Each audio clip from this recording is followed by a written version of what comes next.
Hello, everyone, and welcome to Magma Ragers episode 28. With me today, I have Pandemonia, as usual, and Gas returning back. I think it was like episode 2 or 3 that you were on. It's been quite a while since you've been on. Yes. And once again, the main focus that we're going to have now that we've got Gas, our local arena expert, on, is talking about arena. Uh, how, let's just start off with how you're actually finding arena right now. Just overall, or why is it that you're playing arena, let's say? Well, my main reason for playing Arena at the moment is to farm packs. I feel I feel by far it's such a crazy way to earn packs and be free to play for the rest of your Hearthstone career. That's the main reason. And of course, I'm enjoying it more than Constructed as well. But yeah, the main reason is basically free to play. Yeah, So you can packs farm for free. packs. Well, that Yeah, that packs for free. that's Collection building. yeah, and that's the main reason we have you on for today as well, is to just talk about for newer players. You know, they obviously want to build their collections. Maybe they're not sure about whether they want to invest money into Hearthstone yet, and obviously, as you say, Arena is a really good way to do that. So, for newer players, what would you say are the best like tools and resources for them to sort of start off and start getting to grips with Arena? Okay, well, there's a number of tools you can use. The first things first is using a companion app. By companion app, I mean either Hearth Arena or Arena Drafts. What this tool does is that it helps you build your draft. It gives you scores on each card during the picking phase, and it will Hmm. give you better scores on the better card. So, and it'll also help you with building the curve now and again. So, long story short, for newer players, it helps you get a average to good draft straight away. Because if you're a bad Hmm. player, or not bad player, if you're a new player and you start out drafting, you're going to be a step behind if you don't know anything about the game, and you keep drafting bad decks, you're going to take longer to improve. But if Yeah. you use Hearth Arena, or I think it's Arena Drafts, I think it's Adwocta's or the Lightforge's tool, it will immediately help improve the draft phase. So already you're in the right step.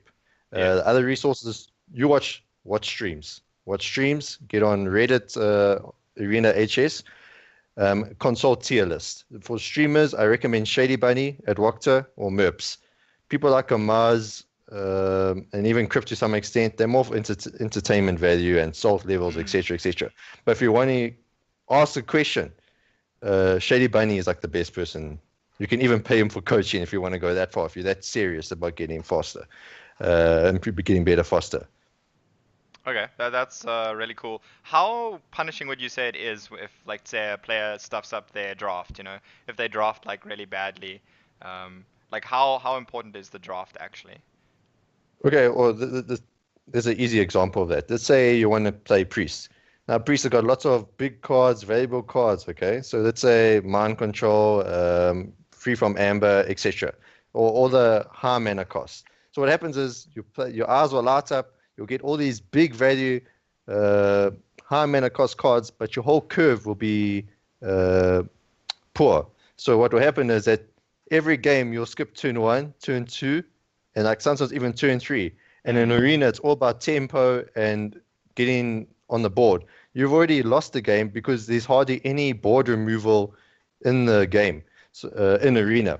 So, so what happened is, so that's immediately a reason why people would struggle in arena with drafts because they'll draft for the big flashy cards, but Hmm. then they'll mess up their whole curve, so they never get in the game. They never get a chance to use these big cards because you've already lost the game and they don't make enough impact. That's one of the biggest problems with the new players drafting in arena is that they just mess up their curve. That's the main thing. Yeah. That's a big thing. So the major tip that you would give, like, even if players don't want to use these resources, is to focus on curve when they're actually drafting to make sure that they do have some kind of Yes, curve, at least from two drops up, I would guess. I don't know how yes. important one drops are right now in the arena. One drops are, yeah, there's not many one drops around, but they are still important. Yeah, like to give an example again, let's say you already have about 3 or 4. Let's say 3. Let's say 2 Bone Drakes. The 6 mana, 6/5. When it dies, a dragon comes to get your hand. Like, even though it's such a good card, it's normally better to fix a curve by maybe drafting like a Bloodfin Raptor or a Tauren. The Tauren, the 2/3 where it heals you end of the turn. I can't remember its name. But yeah, my point is that yeah, thank you. I should know that. I play Arena. Anyway, my point is that sometimes it's better to pick the worst card just because it fits the curve better. Yeah. Okay. So normally, okay, if you can get really good ones, you take the ones, but you don't take a bad one. But twos, you're okay with taking worse off twos because you need them to get on the board because Arena is all about tempo. Yeah. It's very rarely about attrition or control. Now and again, with a very good mage deck or very good, even druid deck these days, because of UI, spreading plague, etc., it can be attrition, and priest is obviously also attrition. Those are their win conditions, but majority of the game is all about tempo, and that's why warrior is a joke class at the moment. So I think for me, like, you bring up the interesting point about that you will have to sometimes draft a not ideal card purely for your curve. And I think sort of a big that for me especially when I was playing Magic, basically going from being a mainly constructed player, where it's all about you want the best possible card, at that mana cost, and all of a sudden now when you play draft, the most impact. All of a sudden now, for the first couple of drafts, I remember I used to do actually quite badly because I didn't want to play the 2 mana 3/2. Because as a constructed player, I'm sitting there going, a 2 mana 3/2 that does nothing is not a good card in constructed. Yeah. But like in Arena, in Magic, the booster drafts, which is similar, a 2 mana 3/2 is your bread and butter. 2 mana 2/3, it's tempo, 3 mana on the board. 4/3. Your Torwin Yeti, a 4 mana 4/5. These are all solid picks in an arena environment, where as a constructed player, a lot of these cards you would not go near. Yeah. So it's just a mindset, which I find quite interesting. To expand on that more, like for example, if your opponent full mulligans and you play a 2-job and he passes on his turn 2, you play your 3-job, you basically have won that game. Because now you've got 2 minions, he's got 1, and you just keep trading up, down, up, down. Unless there's a massive bomb legendary. Yes, or Death Knight, or the odd Death Knight seem board clear. I think we're probably going to get to it, but like, what is your view on the Death Knights, with the Frozen Throne, the Death Knights in Arena now? I think, okay, so I have like a 0% win ratio versus this trainer, which obviously makes a lot of sense. I haven't been able to draft one. The only Death Knight I've got is the Hunter one through the crystals. What's that? The Banshee one? Cabal Crystal Runner? Yes, that one. Hey, I'm bad. That one. I got Hunter. I got Rexar through her, and I think it was through her. It was through the Grime Street. Oh, the Grime Street, yeah, because Cabal Courier is from a different Cabal's not Hunter, yeah. The Grime Street. It's a Grime Street 2-mana 1/1. Defender. Anyway, Informants. Yeah. Informants. Yes. Yeah. And I won that game because obviously that hero power is insane in Arena. If you stabilized with a Rexar, which you probably did after using the Battlecry effect, you just keep putting these monster minions out and it's too much tempo. There's certain the DKs that I have beaten. The Druid one doesn't do too much. If you're on the board versus the Druid, you're okay. The spiders are a bit annoying, but I think I've only played against it once or twice, and I think I fortunately had some AoE or I just had too much minions on the board. I beat the priest one this morning. That one is the initial battle cry is really difficult, especially if you're ahead and you've got a bunch of 5-jobs on the board. That one's not fun, but the hero power doesn't do too much because you don't have combos that can synergize with the hero power that well. So they're not like spamming you like 3 times with the hero power. So that's not like constructed. But I like when the machine gun you down. Yeah, but like Lich Trainer, you just roll your eyes and like concede. Like I've seen even the top streamers, Shady Bunny, etc. Like you've got nothing in the deck that can beat it. Even if you've got 30 HP and maybe 3 cards in hand and you got a slot board, you know you can't come back because this guy just keep generating. Yeah, it's just too strong. It's basically you kind of think of as at that point like kind of playing against a Jiraxis, right? You just can't beat that value. That's true. I mean, that's true. And you get can't a free burst card it a turn basically. Yeah, and you can't burst it down. Like everything you did up until that point basically meant for nothing because it's just too strong.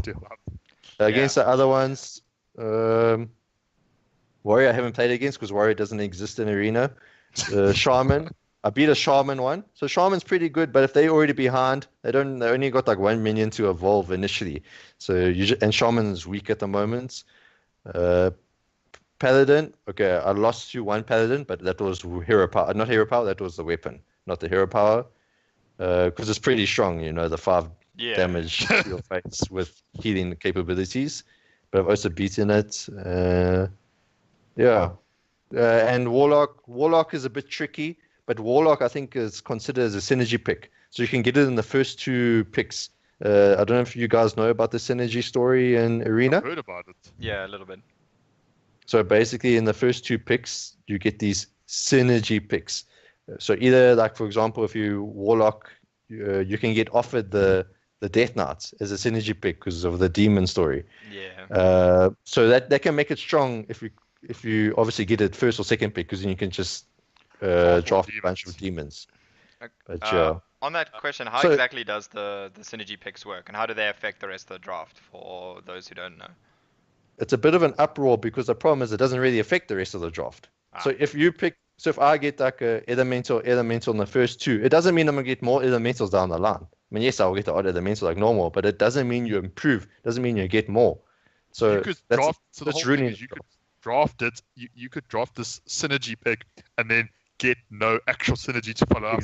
Exactly. So you basically pick for the best minion with the best stats. Yeah. So half the time that's either Bookworm or the 4/5 elemental that if you played elemental the previous turn. Yeah. So you're saying just don't get baited into the synergy pick in the first 2 picks, basically. Yeah. So don't go crazy on the Murlocs, like the Primal Fin. What is it? The 3/2 Discover Murloc. Yeah, Primal Fin. Yeah, that one. Yeah, that one's like I'm sure never going to work, and it's bad because it's 3 mana for a 3/2. So that's the type of guys you want to avoid. The most common ones you normally go for is the Servant of Kelemos, is the Bookworm, because you do get a couple of dragons. Dragons came in this new expansion as well. The Cobalt Scale Main or whatever, and the Bone Drake. Yeah. Bone Drake must be quite good in Arena. Bone Drake must be really strong in Arena. It won a game for me today. I got Ysera off my Bone Drake. And my opponent got quite high impact. And my opponent got the Syndroza was his name? Oh wow! So so it was a very crazy game at 3-2 this morning. Fortunately, Ysera is too good. Yeah. But basically, the general consensus is that we don't like it because it doesn't really do anything. It just messes the draft because those 2 picks are basically almost pointless. And the worst thing is, like, because of variance, you run into a guy who maybe got War Leader and the Primal Fin, and this deck was a crazy Murloc deck, which is like 1 in 50 or whatever chance of getting it, and there's nothing you can do because you lose to it. And it's just ridiculous. And for newer players as well, like it can just bait them. You know, if they get a Servant of Kelemos early, then they start picking elementals later, but they never kind of reach that key critical number of elementals to really make it an elemental deck, and then they kind of just like have a worse off deck than they could. So I think that's why, as you say, it's important to actually look at the stats and how the minion's going to do, or the spell or whatever, regardless of actually achieving the synergy. Because it's important in Arena not to overvalue synergy too much. Don't overvalue your minion. Sometimes it's better just to play that vanilla minion on curve on turn 4, turn 5. Sometimes better to draft more stable minions rather than this one chance out of 30 that you draw that second card in your deck that you're able to pull that synergy that one game. Yeah. I think that is definitely a good tip for newer players, is not to try and draft for synergies. Like let's say you get like a spreading plague, and then you get offered a strong shell scavenger. If you don't have any other taunts, the strong shell scavenger, which just buffs your taunts on board, it's pretty unlikely that you're going to be able to hit the dream of spreading plague into strong shell scavenger. Yeah. It's not like Constructive where you can have 2 copies of the cards and other cards as well that are going to Yes. synergize with it. Like you need to make sure you're not drafting for the really really low percentage chances of drawing 2 specific cards together. I Yes. think that's a trap that I think in different games like that players like especially the newer players fall into. It's obviously trying to chase that dream. Of Yes. if I could play these 3 cards in arena, it will be the most insane thing. But like you say, the odds of that happening are. Yeah, it just weakens the draft overall. Yeah.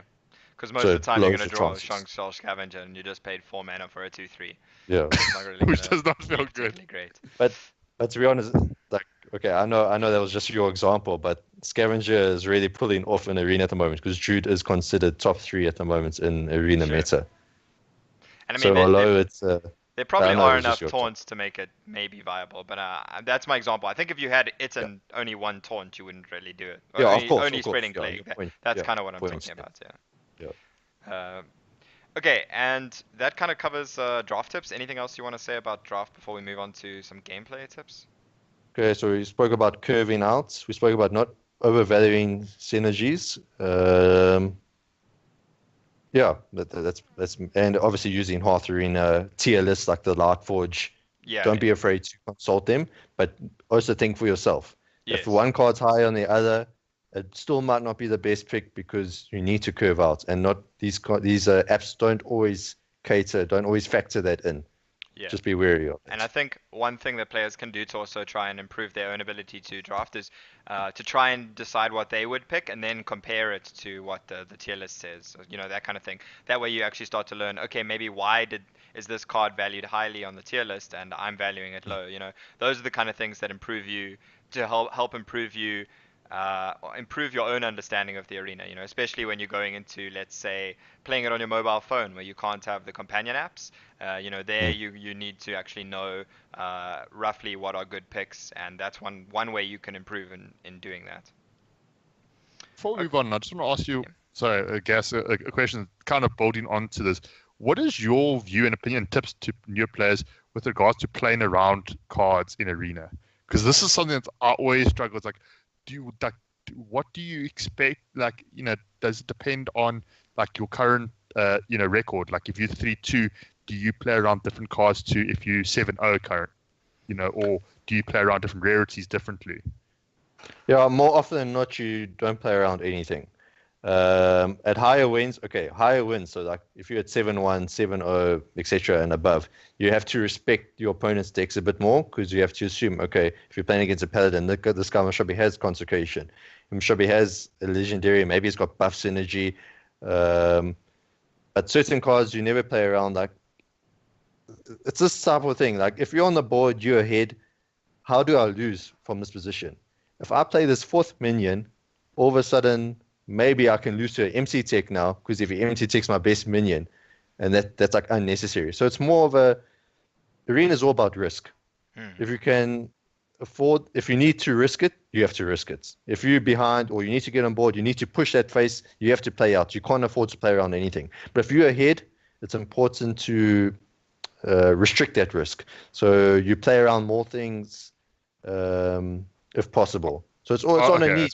It's on a need basis. So if it's all about your realizing your win condition. So if you're okay, you're ahead of the game, you got burn in hand or whatever, you got burn in the deck. There's no reason to play into empty tech. There's no reason to, if you're a priest now, like I spoke about attrition, there's no reason to push him too hard early on, run out of cards, and you just lose the board. You lose everything because you don't have any reach.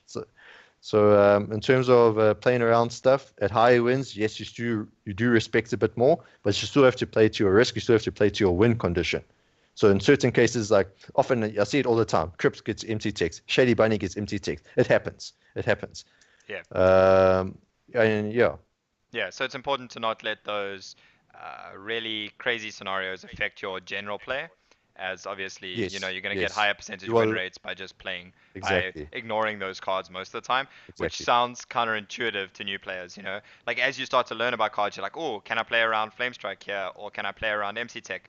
But you need to look at, is playing around it going to make you weaker to other scenarios? Is it going to make it easier for your Mm. opponent to contest True, the board by just true. dumping onto the board themselves? Or is it going to make, let's say, some other single target removal really good if you don't. If you only have Very one true. good minion on the board and just a few tokens, and then you don't want to play into MC Tech by hitting that fourth, but if you don't have a second big minion, then you lose to single target removal, which is, let's say, more common.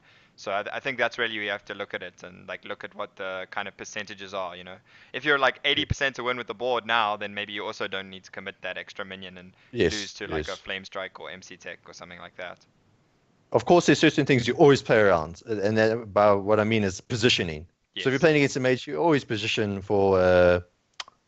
I'm bad today. Cone of Cone Cold of The Cold, meteor, Meteor. or Meteor, yeah. yeah, betrayal, meteor, Yeah, stuff, well, yeah. avalanche. I was saying, Rogue it's Rogue is betrayal. So it's like for there, it's a case of also your stealth minions to position them carefully. Because I've made this Yes, mistake quite often. Yeah. yeah. Yeah, So of course especially. that sort of thing you always practice. You get in that habit. You always play around because that's just good Yeah. habit. Yeah, good Yeah, pattern. because playing around positioning doesn't really cost you anything.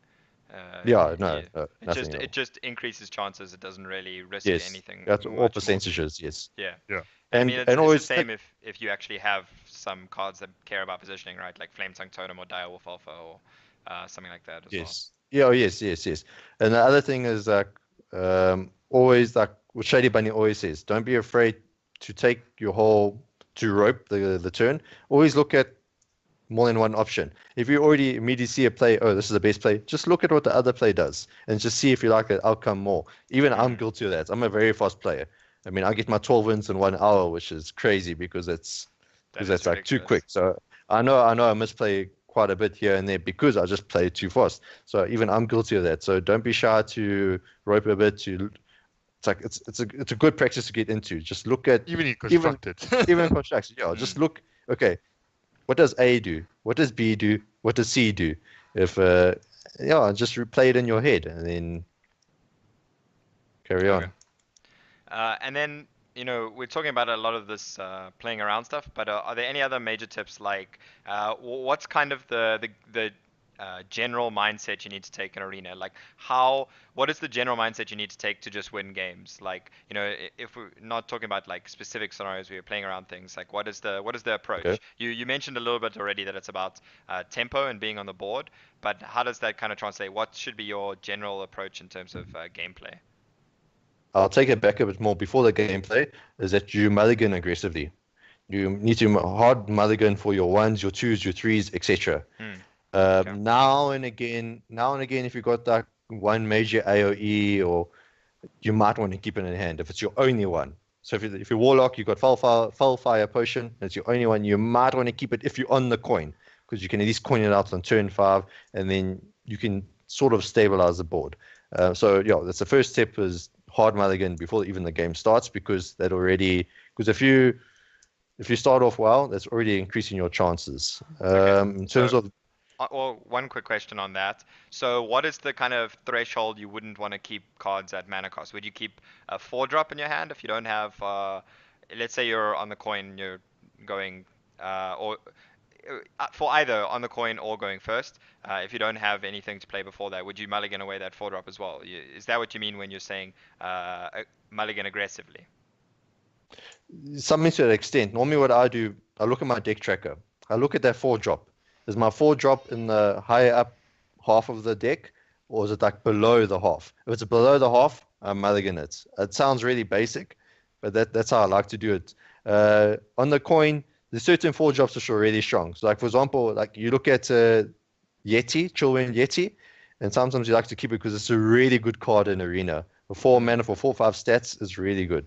So it normally depends what's in your hand. So like obviously if you've got like 4/4/5, or even like obviously 4/5/6/6, you're gonna want to get rid of that the 4-drops, the whole hand. Yeah. Because if you got like 1/2, 1/3, and the 4, that's fine. Yeah. Because you're curving out already.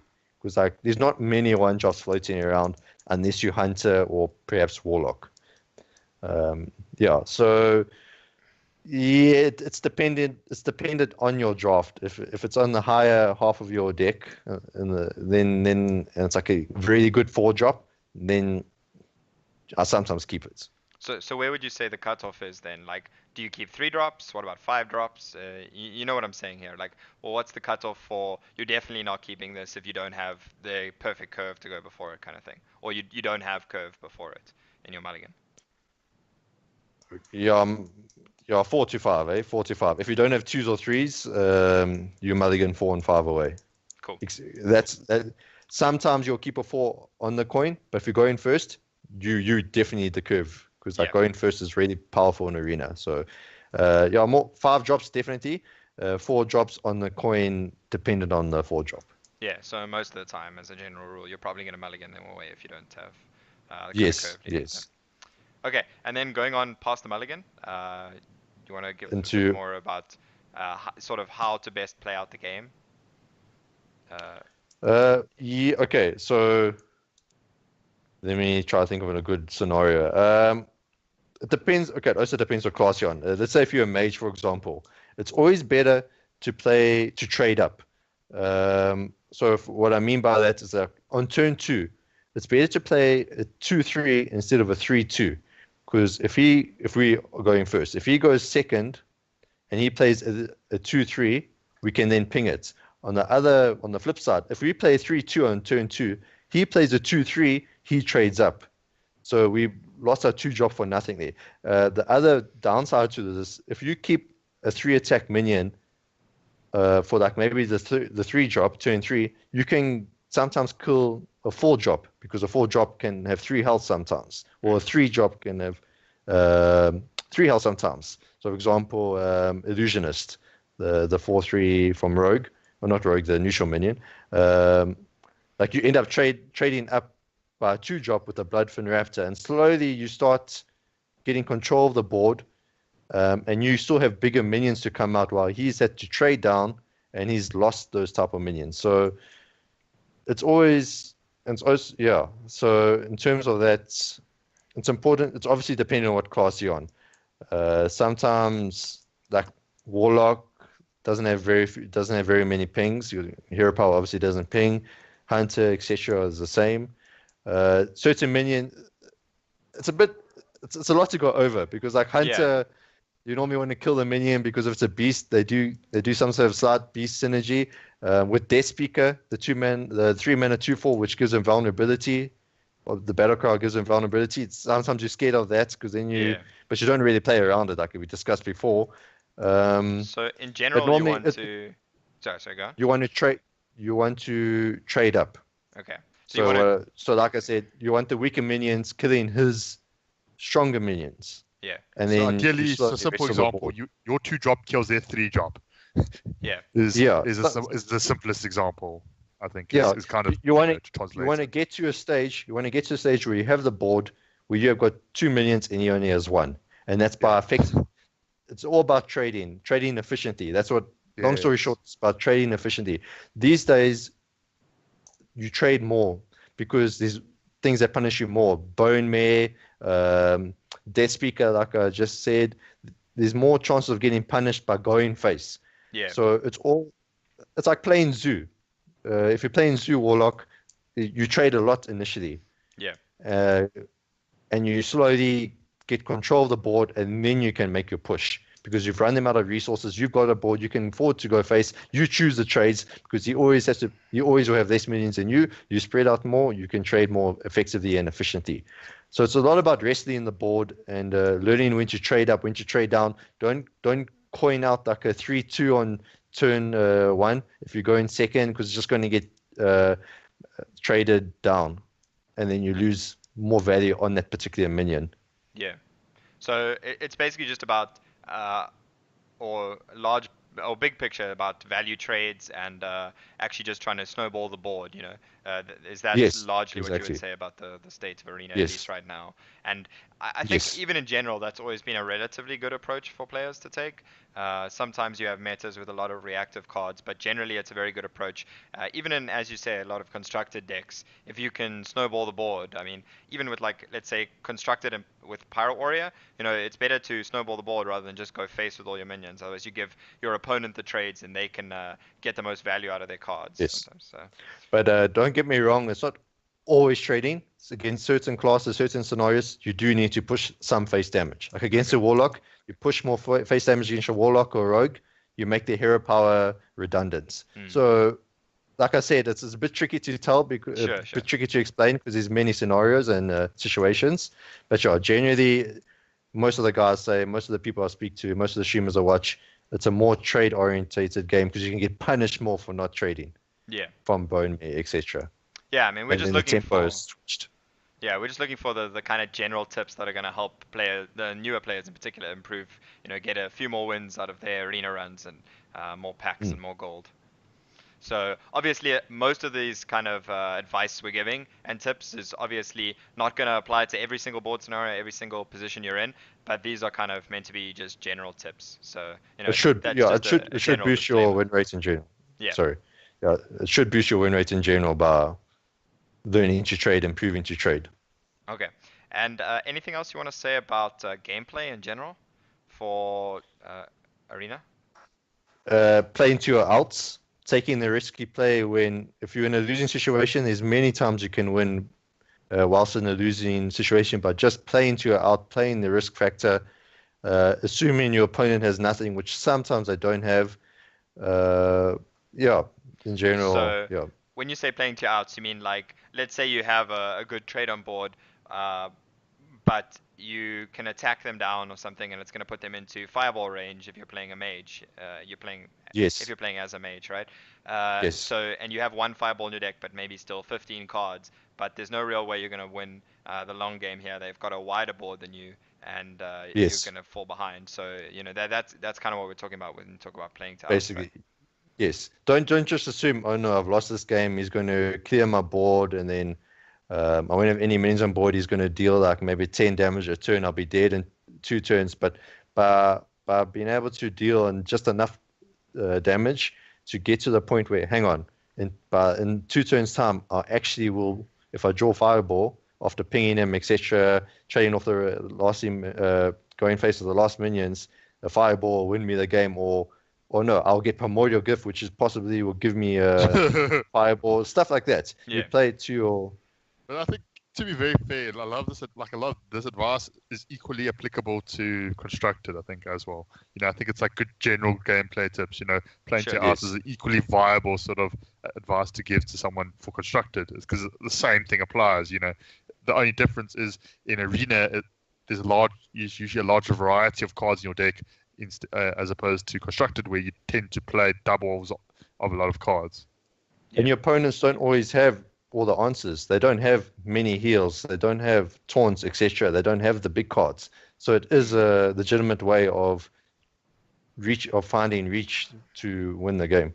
Yeah, getting a few more wins. Obviously, some of these things will apply to Constructed as well, but we are obviously trying to focus more on the arena side as well.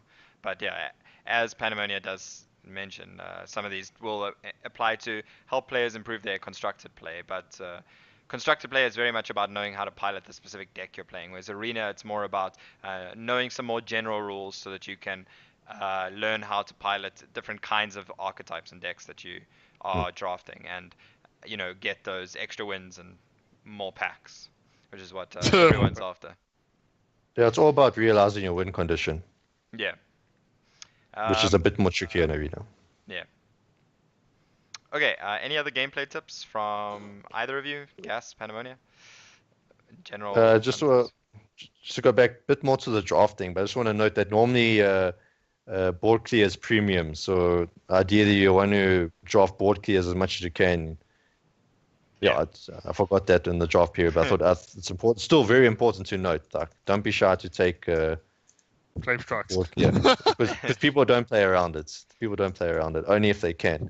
Yeah, and obviously that also kind of applies to cards like MC Tech, I would assume. Obviously a little bit less versatile than most board clears, but those kind of cards that can be big swing cards that people are not going to play around. obviously can be pretty powerful, because you are going to be in situations sometimes where you are behind on board.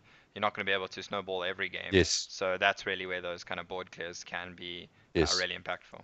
So don't lose hope. You never know when you can top deck. Like for example, I got Dragonfire Potion off the Chemist, and then that helped me win the game. So that's what I mean by playing to your outs. It's like, don't give up. If you got to look in your list, if you got an out, go for it. The players of Arena, they're all of different styles, different skill levels. They can make misplays. I've seen it often. Yeah. So generally, you want to play, and while you know you've got outs, you want to play till the end. Yeah. Just believe. And that does actually bring up another important point, I think, which is if you ideally use some kind of like deck tracker as well whilst you're playing, so you can have Yes. access to seeing what cards are still left in your deck. But if you can't, Yes. then just maybe screenshotting the deck, or after you finish building the deck in the draft phase, you really want to make sure you take some time to look at it and go, what reach do I have in the deck? How many 2-drops do I have? How many 3-drops? So that you know how to, mulligan, and what are these kind of outs that you can actually play to. So if you're playing on your phone or whatever, it does help a lot to actually look at your deck. Make sure you can kind of memorize all the important cards in your deck, And maybe, know what answers you have, I think, as well. and knowing what answers you have, so those kind of things are really important, and it is just another important thing that can help. Like I personally feel very stranded when I'm like playing on my phone and I'm like, wait, which arena draft is this? I forgot. I don't remember. Did I have a fireball in this deck? I'm not sure. Yeah. So those kind of situations where you can play to your outs, it definitely helps to know your deck list. I suppose that also goes back to the resources where install a deck tracker, especially in Arena where you got a different deck every draft. Yeah. Okay, and then one thing that newer players might sort of struggle with deciding is whether they want to play the classes that they have quests for. Let's say they have a Shaman quest. You said Shaman's not particularly great in Arena now. Do you think it's better to play the class for your quest, or to just play the better class? If Druid is offered versus Shaman, and you have a 60 gold Shaman quest, which do you think is better in terms of getting gold efficiency and gold time efficiency? Okay, so it's a combination of things. Let's take your example. So Shaman is in the bottom 3 of the win rates. If you look at hsreplays.net, or hsreplay.net, and you go under the Arena tab, it will give you the average win rate. I'll say average because it's like a whole bunch of stats, obviously, from various amounts of people. You can see like Shaman Mashobi has about a 47, 48. So I looked at it earlier today. Win percent ratio, whereas Druid has about 51, 52. So straight away, like if you think to yourself, okay, if I pick the Shaman class is weak. The chance of me going 7 wins plus, or okay, let's talk about the quest, getting 5 wins and plus, it's less chance of me doing that as opposed to the Druid. Mm-hmm. So in saying that, I wouldn't say worrying about quests and gold is the most ideal thing right now. The most important thing is to improve at Arena and play the best class every time. As much as the problem is obviously gold management, which makes it tricky. But if you're going to pick weaker classes as a starting out Arena player or as a new Arena player, you're going to struggle because you're going to be picking a class which is already giving you a negative start, and it's going to be quite hard. So ideally, I mean, it depends how often you play Arena as well. If you play one every day, if you can afford to, then it's going to be hard to match that quest. Normally when I play, I normally find a quest over 3 days because you always have like one, like you have got 3 in the bank. One of those 3 will correlate with your current draft, and then you'll get the gold benefit from there. But the main thing I want to say is even though it's obviously would be nice if you got 5 wins on the Shaman in the exact same, and you got the quest, etc., and you're getting about 60, 70 gold from let's say you win 5-3, you're getting 60, 70 gold from the Shaman, but you're getting the 60 gold from the quest. That obviously sounds nice, but with Druid, if you keep playing the best classes like Druid, Mage, not Mage, Druid, Paladin, and Rogue, you'll have a higher chance out of average to go 7 wins or get more wins, and you're going to end up getting more gold. You're going to improve better. You're going to feel better because you keep playing Shaman. You go 3-3. You keep picking Shaman just to finish this quest. Like I know it's happened to me once where you had 1 or 2 really bad runs, bad variance. You're trying to finish like a 5-win on like let's say Druid in the meta before this. It makes you more annoyed. It makes you more more annoyed, more discouraged. Yes. Yeah. So the main thing I'm trying to say is that if possible, if it's a good class. So, like I said, consult hsreplay.net to see the win rates, or look at Lightforge or Hearth Arena. Try match the quest to a high tier class. Otherwise, it's not worth it. It's not worth it because if you're starting out, the last thing you want is to get discouraged by playing weaker classes. You need to play the best classes from the outset. You need to have that advantage. You picking the best class every time, you're already putting yourself above the guy that, I want to play the warrior. You know what I mean? Yeah. That is a good point. I mean, I think a lot of the time players can sometimes maybe try and fit in let's say they have a warrior quest, which you say is obviously the worst class in Arena right now. You can maybe just try and eke that out in a couple games of Constructed or something. And it's much better spend of your time to rather play the better classes in Arena is basically what you're saying. Yeah, because assume the Arena games also on average last longer because of the nature of the decks. Yes. So, like in trying to grind the wins, whereas you could potentially, let's say with Warrior, you could play 5 games with Pirate Warrior in the time that takes you to try grind 1 Arena game. Yeah. And to be fair, and you are getting that gold back from every 3rd win in Constructed. Yeah. And obviously, with let's say a 5-win quest, if you go 4-5 in the Arena, then what? You don't want to have to do another run of a bad class in order to actually play. You're eating too much valuable gold when you could have picked Druid, Rogue, or Paladin. Yeah. Go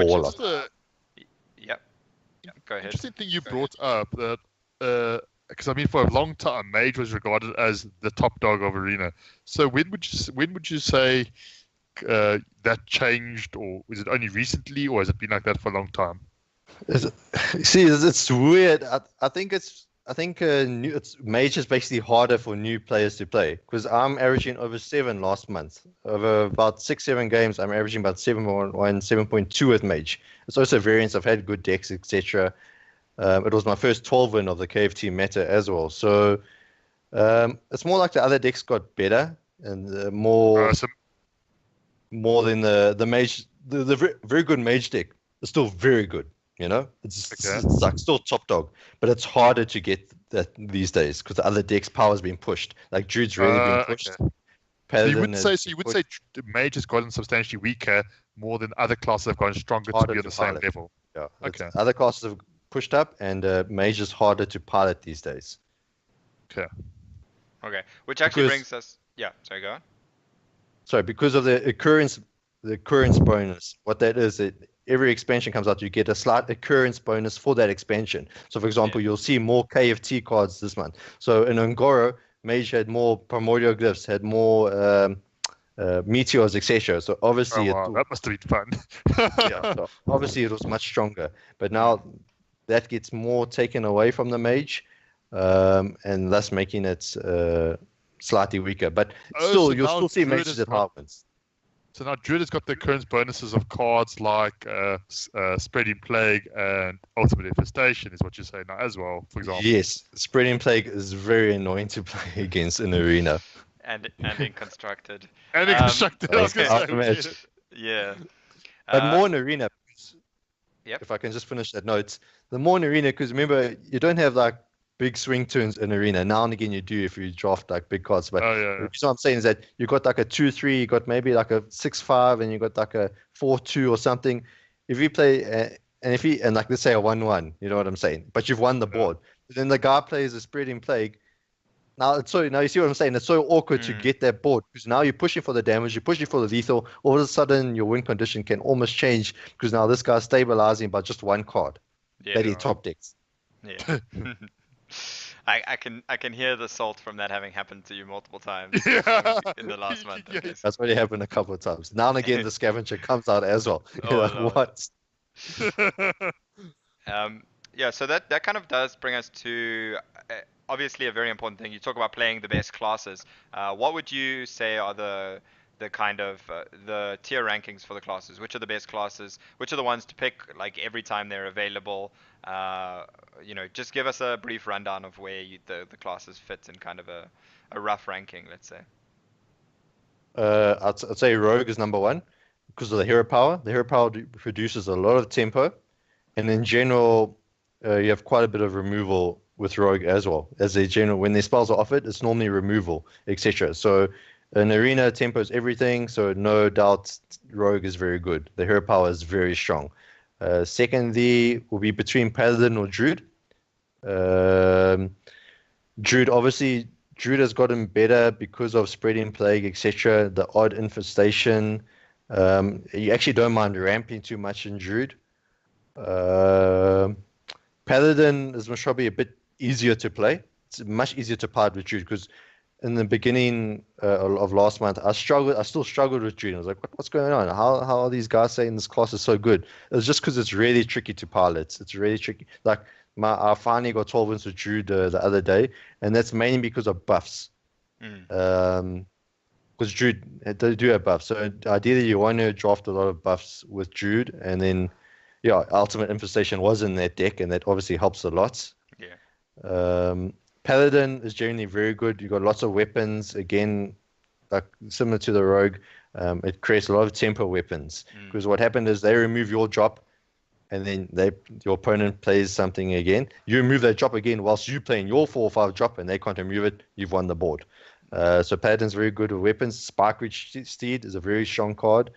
Elemental Synergy, they can give them the slight because of the new synergy in arena. There are servants of Kalemos flying around, so they do get the Ragnaros Light Lord, etc. The buff, it's a very good class because of buffs. Yeah. It's really Ground good at Shooter snowballing the Forcer, board, etc. obviously. Yeah. Yeah. And it has the board gears, it has the full board gears, it has the quality, it has the consecration. Generally, but the most uncommon thing in my theme of these top 3 is the tempo. The tempo that the buffs give the Druid, that Ultimate Infestation gives, but I don't want to talk about that card too much because it is an epic. You won't get it in every draft. Spreading play can really turn the game around. Rogue, like I said, a lot of the spells is removal in Venom, etc. Can provide a lot of tempo. And then obviously Paladin as well, buffs and weapons. So Paladin, so it's more like Rogue, Paladin, Druid for me. Warlock coming fourth, like the demon, despicable demon lord. Despicable Dread. The form, yeah, very strong card, very tilting card. I lost to it. It was the guy Bane of Doomed, and then he got that card, and I could never come back because it really controls the board that well. Yeah. So ideally, if you see Rogue, Paladin, Druid, you always want them. Warlock, but like I said, Druid and Warlock is a little bit tricky to pilot. But if you're starting out, if you're a new player, you have to deal with it. You have to grind it out. That's why we talked about resources. You get the best draft available. You watch Shady Bunny, you watch Adwoctor, you watch Merps. Even you still watch Cripper Merps and Hafu because they are still some of the best players in the world. You just want to watch as much as you can to learn about these classes. To talk about the other ones, Mage, like I said, Mage is still pretty strong, but it's also hard to pilot. That's why the win rate has dipped quite a bit. Shaman is very weak. Warrior is extremely weak. Hunter, Shaman, Priest, they're not recommended to draft. The reason why they bottom tier is because they're inconsistent. Yes, a very good Priest draft can go 12. Yes, a very good Hunter draft can go 12. But the problem with those classes is they're inconsistent. You're not always going to, Priest is very dependent on big drops and removal. If you don't get board removal, it's very hard to stay on the board because the other classes are so good at generating tempo as opposed to a Priest because the hero power can almost mean nothing early game. Hunter's all about the early game. Now and again you get beast energy, but Hunter's all about early game, getting the board, maybe after turn 3, turn 4, you try to start pushing face a bit because the hero power is good in arena because there is not much healing in the game. But the problem is that you don't always get Eagle Horn Bow. You don't always get the reach. If you don't get the reach, you don't get the weapons. The Hunter deck is going to suffer as a mid-range deck with not much reach. So ideally, you need to look for classes which are consistent and which are very good at tempo, and that's Rogue, Paladin, Druid. Okay, cool. But like I said, look at hsreplays.net to Yeah. get it your own, to have a look for yourself, see how the classes are doing, and yeah, on average, you should do better with those classes. Okay, thanks. That's super useful tips about Arena. Lastly, I just want to ask you about what you think of the current state of Arena. So we've kind of discussed it, actually what the state is a little bit with the buff meta, you wanting to snowball the board and whatnot. But how are you actually feeling about Arena? Like personally, what is your opinion of the state of Arena right now? Okay, so I started playing Arena again last month since March. I really battled in the beginning, but after I acclimatized, I'm doing well again. So the reason I'm saying is that after adjusting to the meta, I'm okay with it. You lose the odd game to a Death Knight, you lose the odd game to a crazy synergy deck, but in general, for me, it's still the same. It's okay. It's a decent meta. It's still all about minions, training with minions, trying to get the board. There's not so much. The one thing is, there is slightly more crazier games. By crazy games, I mean like lots of high power cards floating here and there, and because of the variance now and again, like for example, I've got a very greedy priest deck at the moment, and at 3-1 or 3-2, or no 3-1, I faced or 2-1. No, 3-1. Never mind. I faced a paladin which was even more greedy than my deck. Had a bunch of elemental synergy. Somehow I can't even remember. Played Elise. Now already this guy's already played 1 or 2 more legendaries. And the very next turn gets the pack, which is like a killer in arena because just like, okay, no, this guy's running out of cards. He's played good cards. I've got more power. I'm the priest, but he top decks the pack, and then the very next turn after he played the Elise. Okay, I'm rambling a bit on here, but yeah, the point is that I'm okay. I'm doing like as experienced player who's adjusted to the meta. Who only loses. Okay, not who only loses, but who loses. Like, he only gets annoyed losing to the odd Death Knight, and the odd synergy, which doesn't happen that often. But yeah, so I'll say the meta's okay. The meta's okay. Okay, and then lastly, obviously, playing a whole arena run can take a bit of time. What are your main tips to help players actually enjoy playing arena? What can they do to make it more fun than maybe just obviously you as with all Hearthstone you want to avoid tilt and these kind of things. But what is it that makes arena fun for you, or what is some advice that you could give players to help make it more fun? Let's say arena. Okay, I'll tell you exactly what I do. I don't open any of my packs after the run. I open it at the end of the month. And so the reason why that's fun for me is that after every run, I track every run. I track the gold. Basically track all the stats. So the reason why this is fun is that you slowly see your collection build. You slowly see yourself improving.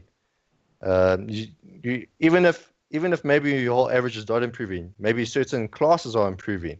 So you get enjoyment out of the fact that you are always improving, your collection is building, you get excited because at the end of the month, or okay, you don't have to do that, maybe end of the week or so, you get to open your pack, see what you get, and obviously winning helps a lot. So I'm averaging around 7 at the moment.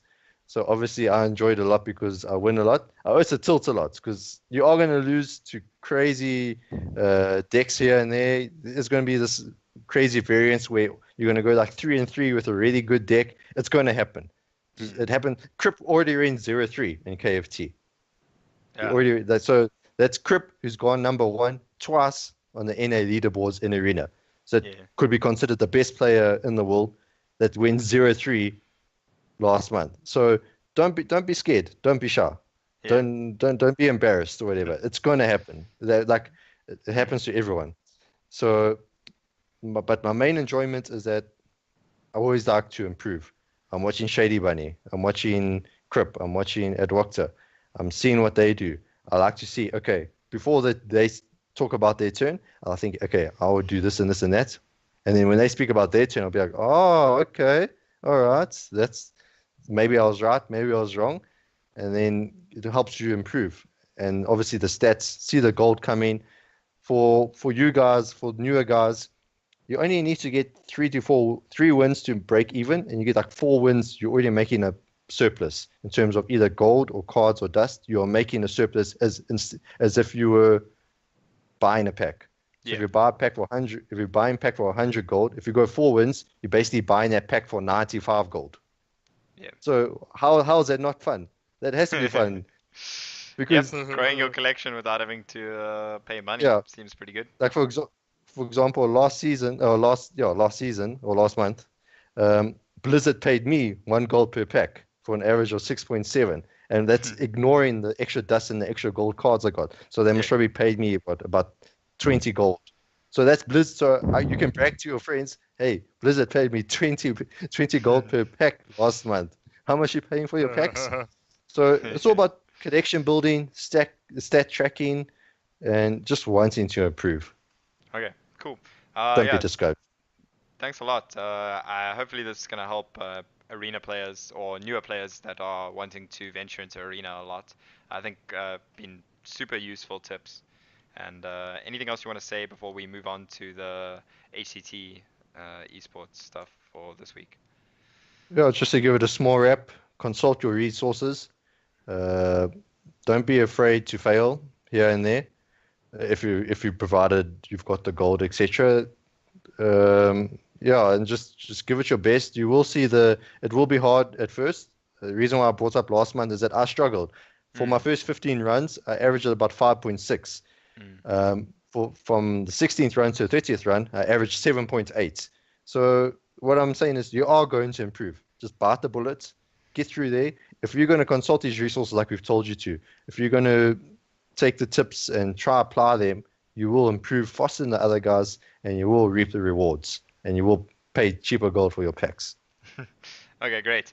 That moves us on to our next major topic. The major esports happening this weekend is obviously the HCT Europe playoffs.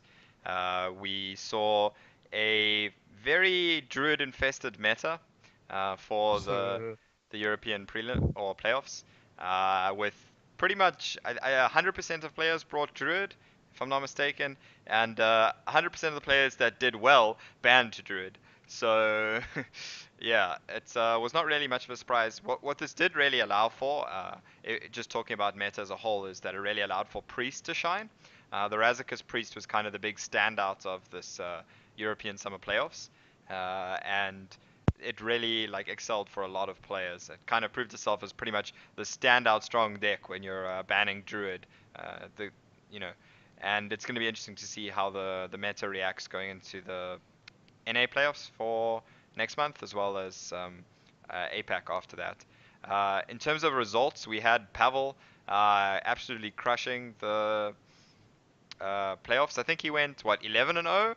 He did a muzzy because he was 7 and 0 after the Swiss, and then won all the way through to the finals. So he did a muzzy going undefeated, which is quite an achievement. Um, and yeah, obviously he is obviously the reigning world champion, so not too much of a surprise. And maybe he'll actually get a chance to defend his crown, which will be uh, quite exciting. Have we ever had any reigning world champions come back? Did Firebat come back for 2016? And then Firebat was 2014 to 2015. I'm not sure, but it is pretty cool. There was also a mix of kind of newer and uh, well-known players making the top four. Uh, Alongside Pavel, Orange also made it. Orange has been like a very established player in the European scene and pretty much the world scene for quite a while. The surprising fact is this was his first playoffs, actually. Apparently, this is the first playoffs he's qualified for. Uh, Obviously, maybe just not participating in the HCT grind as much. And he actually managed to make top four in his first playoffs, which is pretty good. Obviously, he's a pretty good player, so it's not really too much of a surprise. But it's a pretty good record to be 1-1 for making it through the playoffs. And then the two newer players were Amicus, I'm guessing that's how you pronounce the name, and Old Boy, that are not really as well known from Poland and Ukraine. So another strong Ukrainian player. We already have two going to the World Championships, and maybe Old Boy can join them and be a third Ukrainian player. So did you guys watch any of the HCT prelims? Or do you have any thoughts on the results or the meta? I watched some of the semis and I think some of the quarters as well, and I don't know, like it was like something were just really like it was interesting to see that like obviously like you said that the power of the Razzica's priest, some of those games where you just saw literally like the priest machine gun the opponent to death. And you're like, oh, they're on like 30 health, and then you blink and oh, they're dead. Yeah. Say hello to my little friend. Exactly. Yeah. I mean, some of the games were also really, really long. There was quite a few grindy games, especially involving mages and Frostlich Jaina. Those games tend to grind out quite a lot. And even the control paladin games, there were a couple of control paladin games I watched as well. And also you're like, this is a long game. Yep. It was almost, if you think about it, a bit of a control meta. I mean, there were the majority of the players that did well were playing slower control decks. I think Ronnie, who fell a bit short, was playing aggro decks, but most of the players that did well really were playing slower control decks. I mean, the Kazakh's Priest or Razzica's Priest being chief amongst them. So Taunt Warrior even kind of made a bit of a comeback, which I was a bit surprised because it seemed to actually be quite good against Razzica's Priest now. Mm-hmm. So this is sort of the wheels of the meta are turning. When some certain deck dominates, then other decks that were seen as not so good all of a sudden are seen. Oh wait, this deck is now good against. Razzica's. I mean, the thing was, it was really interesting to see what it would be like removing Druid from the meta. Basically, that's essentially what the ban allowed, was basically just removing Druid, and that's why we see decks like Taunt Warrior, which is not really something you're going to see on ladder very often, as there's way too much Druid, which kind of stomps on the Taunt Warrior, especially the Jade Druid, obviously. And we were seeing some kind of decks to return that I hadn't really seen, as well as like decks like Handlock, which Pavel had in his lineup as well. Not really seen that much on ladder, also because it kind of struggles against Jade Druid. But when you're banning Druid, all of a sudden some of these decks become viable, and that was the big interesting thing, seeing a very different meta to what we see on ladder, and that's really what the ban. Purely because 40% basically because you're removing like 30 to 40% of the meta by banning Druid. Yeah, and the other people on ladder. Yeah, the other people on ladder are trying to beat Druid, and now you don't have to try to beat Druid if you can just ban it. So changes quite a lot of things. So that is one warning I would give people when looking at these lists and being like, oh, cool, Pavel's Handlock, let's go play that. It might not be that good on ladder if you're running into a lot of Druids. And even a lot of the tech choices and things take into like this is also a warning to like a lot of the newer players. The fact that it's all good and well you look at a tournament lineup, but you're always going to be aware of the context of the lineup, the fact that there was a ban, the things that if you're banning Druid, you can then build your decks a lot differently to you're playing on ladder now where every second or third game is going to be a Druid. Yeah. So you've got to take that into account, and your tech choices are therefore going to be possibly a bit different. Yeah. You might not even play certain decks like you said at all, because you might just loot to Druids all day. Yeah. And then locally, to tie in with the European Summer Playoffs, we also had the event which was happening at the Nexus this year, I believe. You were there, Panamona. Do you want to give us a quick rundown of the event and how did it go? Yeah, we had about it was a Swiss. We had a 5-round Swiss cut to top 8. I was unfortunate this time. I went 3-2, so unfortunately I didn't make it to top 8. I came 10th based on tie breaks, which is a bit unfortunate, but can't win them all. But as always, a fun event. It's I'm really hoping more will happen at the Nexus. The Nexus is basically what a bunch of stores basically merged at like a venue, and it's also got a restaurant and cafe and there's space with people with gaming computers and consoles. So it's like sort of a nerd slash geek heaven chill place, Like guys are playing board games and Magic. We were playing Hearthstone. There'll be guys playing, football on the consoles there. FIFA. So it's FIFA. No, I'm not sure it was FIFA Pro Evolution. Or Pro is it- yeah, Evo. there's another- Yeah, yeah, sure, I'm sure, not Pro sure Evo. which one it was. But yeah, so it's a How was the really good turnout? event. Turnout, you could this is kind of sort of the sad part. We're always talking about turnout at these events. The prize was quite decent. First place was 3,000 rand. We had about 24 players, I think, and there were a few players that played from home, from their home or from out of Joburg. But it's still a bit sad that we only get 24 players when the first prize is 3,000. There were quite a lot of new faces, which is quite good because I think the Nexus obviously advertised it from their side. So, and I think this is really good. It's starting to people. Quite a few people were like, oh, they didn't realize there was, there were events like this. They didn't realize there was a competitive Hearthstone scene. So, it's always good, to get the word out and, just to grow the community. I think it's the important part. Yeah, that's the part that excites me personally, is just seeing newer faces, and also, if newer faces do well as well, that helps. Exactly, yeah. Encourages them more to attend more. Yeah, I mean, we had that at Yeah, Rush as well. There was one or two newer players that did pretty well, alongside some of us veterans that did play and do well, and some of us did badly. But yeah, it's good to see new faces. We need new blood. I think we want the scene to grow, because and like I say, the fact is, this event you could play from home, you could. So that's why I encourage everyone out there, play in tournaments, play in the local tournaments, play in the ESL tournaments, play if you can have it, if you want to, never be too scared, because a lot of people are like, oh no, they don't want to take on, you never know how good or bad you are, or how, until you try, and then from there you can just improve.